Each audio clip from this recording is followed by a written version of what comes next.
বন্ধুরা, সুপ্রভাত। কেমন আছো তোমরা সবাই? আশা করছি তোমরা সবাই খুব ভালো আছো, আর আমিও বেশ ভালো আছি। আমার ছোট্ট একটি চ্যানেল শখের পরিবারের নতুন একটি ভিডিওতে তোমাদের সকল বন্ধুকে অনেক অনেক স্বাগত জানিয়ে আজকের ভিডিওটি আমি শুরু করছি।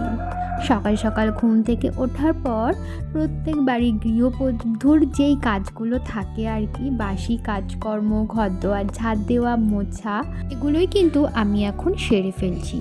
সবার প্রথমে সকালবেলা ঘুম থেকে ওঠার পর আমি কিন্তু এই মেন গেটের সামনে জল ছিটিয়ে দিই। তার বাদেও আমাদের ঘরের সামনেও কিন্তু জল ছিটিয়ে তারপরেই ঘর থেকে আমি বেরাই। জানো তো বন্ধুরা, আজকে না আমি সকালবেলা ঘুম থেকে ওঠার পর কি করব সমস্ত কিছুই তোমাদের সাথে ভেবেছিলাম শেয়ার করব।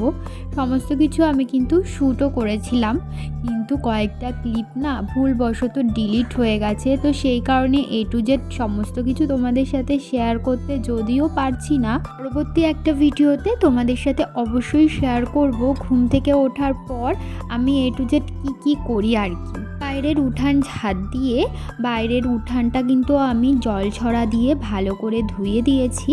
তারপরে চলে এসেছি ঘরটা কিন্তু আগেই ঝাড় দিয়ে নিয়েছিলাম। তারপরে এখন কিন্তু আমি ঘরটা মুছে নিচ্ছি। বন্ধুরা, তোমরা যারা এই মুহূর্তে আমার ভিডিওটি দেখতে শুরু করলে তোমাদেরকে জানাচ্ছি অসংখ্য ধন্যবাদ আমার ভিডিও দেখবার জন্য। আর আমার ভিডিও যদি তোমাদের কোথাও ভালো লেগে থাকে আমার ভিডিওটিতে একটি লাইক করতে পারো, আর কমেন্ট করে জানাতে পারো আমার ভিডিও তোমাদের কেমন লাগলো। ঘর মুছে আমি সোজা চলে গেছিলাম বাথরুমে স্নান করতে। আর স্নানের আগে আজকে কেচেছি এক বালতি জামা কাপড়। তো আজকে অনেকই জামা কাপড় হয়েছিল আর কি কাচার জন্য। তো যাই হোক, সমস্ত কিছু কেচে আমি কিন্তু স্নান করে চলে এসেছি। আর স্নান করে এসে ওই পাপোশটা দরজার সামনে দিয়ে দিলাম। তখন ঘর মোছার পর দিতে পারিনি, কারণ ঘর তো ভেজা ছিল, এই কারণে তখন আর দিইনি। আর আমি স্নান করে এসে দেখছি আমার ছেলেও ঘুম থেকে উঠে পড়েছে। অন্যান্য দিনের তুলনায় আজকে ও একটু তাড়াতাড়ি ঘুম থেকে উঠেছে। আমার ছেলে না সকালবেলা অনেকটা টাইমই ঘুমিয়ে থাকে, প্রায় 9টা সাড়ে 9টা অবধি ও তো ঘুমিয়েই থাকে। তো সেই কারণে না আমার কাজকর্ম করতে একটু সুবিধাই হয় বলতে পারো। তো আজকে যেহেতু একটু তাড়াতাড়ি ঘুম থেকে উঠে পড়েছে, তো বিছানাটাও দেখো আমি কিন্তু আজকে তাড়াতাড়ি গুছিয়ে ফেলতে পারছি, নয়তো আমার 10টা সাড়ে 10টার নিচে বিছানাটা গোছানো হয়ই না। তো যাই হোক, ছেলে ঘুম থেকে ওঠার পর ওকে ফ্রেশ করিয়ে সোয়েটার, মোজা সমস্ত কিছু পরিয়ে দিয়েছি। ও গেল এখন একটু উপরে, আর সেই ফাঁকে আমি এখন বিছানাটা গুছিয়ে নিচ্ছি। আর এরপরে কিন্তু আমি আমার ছেলেকে খাওয়াবো, তারপরে পুজোর ঘরে ঢুকবো। মানে পুজোটা দেওয়া কিন্তু আমার এখনও বাকি রয়েছে। তো এই তো বিছানাটা একদম সুন্দর করে গুছিয়ে নিলাম। সকালবেলা না যতক্ষণ এই ঘরের বাসি বিছানাটা তুলতে না পারি ততক্ষণ মানে মনের মধ্যে শান্তি আসে না। ঘর অগোছালো থাকলে একদমই ভালো লাগে না। তো যাই হোক, মাঝে কেটে গেছে অনেকটাই সময়। আমি গেছিলাম পুজো দিতে, পুজো দিয়ে আমি কিন্তু চলে এসেছি সোজা রান্নাঘরে।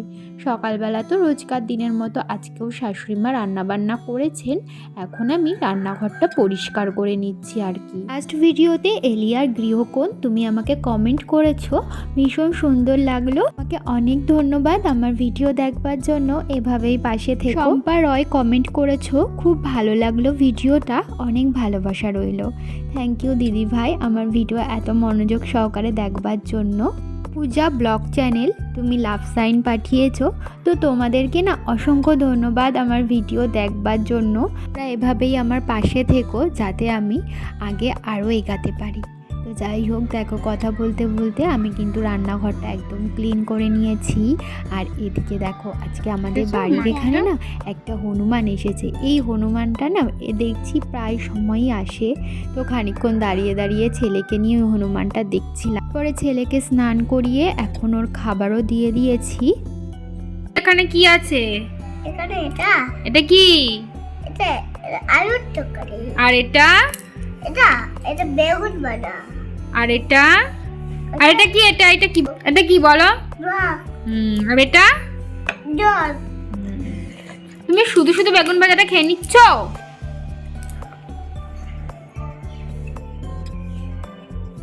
চলো দেখতেই তো এখন- পেলে ওকে আজকে কি দিয়ে খেতে দিয়েছি। আজকে তো আমাদের নিরামিষ ছিল, তাই শুধুমাত্র সবজি আর বেগুন ভাজা দিয়েই ওকে আজকে খেতে দিয়েছি। আর দেখো আমি ওকে বলছিলাম একটু একা একা খাওয়ার চেষ্টা করো, তো দেখো শুধু শুধু ভাত নিয়ে মুখে দিয়েছে হ্যালো? আর একটা বেগুন ভাজা মুখে দিয়েছে শুধু শুধু।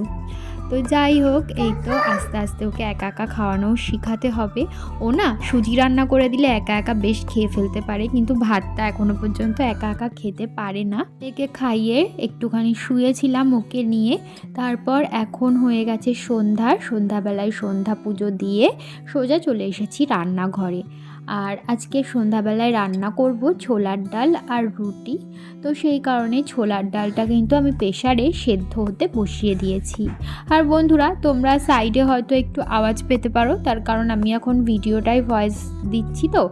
আর আমার ছেলে পাশ থেকে নানান রকম আওয়াজ করছে, ও এখনও ঘুমায়নি। ওদিকে ছোলার ডালটা সেদ্ধ বসিয়ে আমি এদিকে মেখে নিচ্ছি আটা। তোমাদেরকে তো বললামই কি রান্না করব। আর আটাটা না আজকে বেশি পরিমাণ নেওয়া হয়ে গেছে, আমি না পরিমাণটা বুঝতে পারিনি। যদিও নষ্ট হবে না, রেখে দিলে কালকে সকালে চা দিয়ে খেয়ে নেওয়া যাবে। কিন্তু কি বলো তো, এতগুলো রুটি বানাতে না অনেকটাই টাইম লেগে যায়, এটাই একটা সমস্যা। আর আমি না তাড়াতাড়ি করে বানাতে পারি না রুটি। আগে তো আমি রুটি একদমই বানাতে পারতাম না, কিন্তু এখন বানাতে বানাতে হালকা হালকা শিখেছি, কিন্তু হাতটা অতটা স্পিড হয়নি।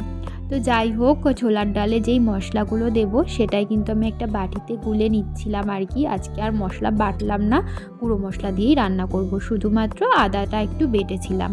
এর মধ্যে দিয়েছি আদা, জিরে গুঁড়ো, ধনে গুঁড়ো আর লঙ্কার গুঁড়ো, গরম মশলা, আর দিয়েছি চানা মশলা আর নুন, হলুদ, এগুলোও এই মশলার মধ্যেই একেবারে দিয়ে মশলাটা ভালো করে মিক্স করে নিয়েছি।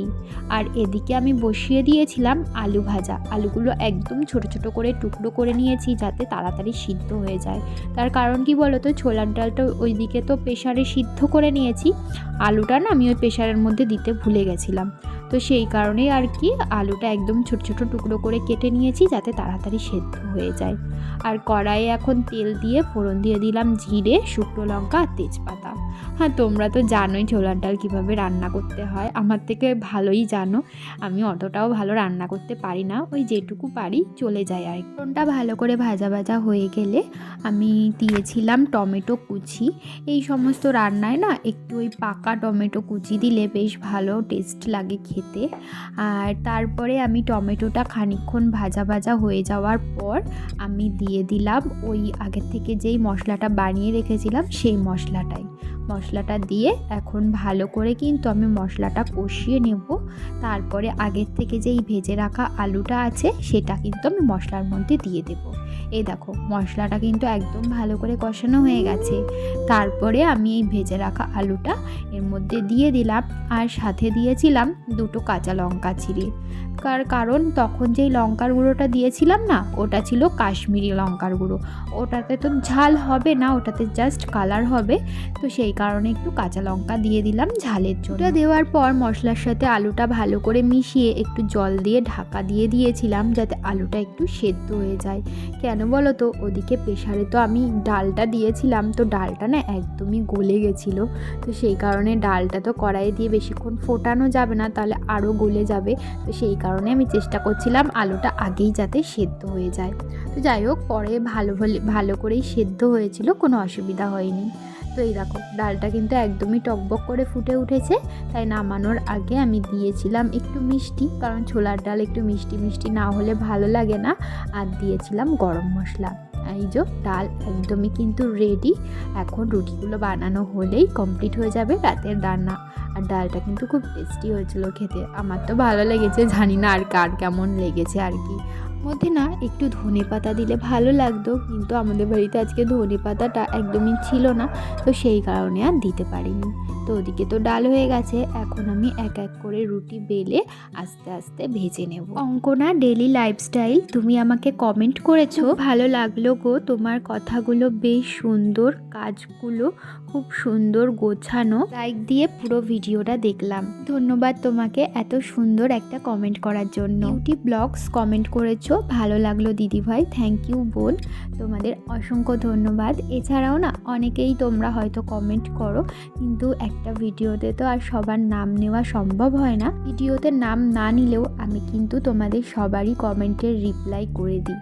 তো যাই হোক, এদিকে কিন্তু আমি রুটিগুলো এক এক করে বেলে নিচ্ছিলাম। আর আমার শাশুড়ি মা বাড়ি থাকলে হয়তো আমার শাশুড়ি মা ভেজে দিতেন আর আমি বেলে দিতাম, কিন্তু উনি যেহেতু বাড়িতে নেই তো সেই কারণে সমস্তটা আমার একার হাতেই করতে হচ্ছে। আগে না, মানে যখন বিয়ের আগে ছিল তখন আমার রুটি খেতে এতই ভালো লাগতো, মানে দিনে 3 বেলায় যদি তুমি আমাকে রুটি দাও তাহলে আমার আর কিচ্ছু লাগবে না। মানে রুটি খেতে আমার এত ভালো লাগতো।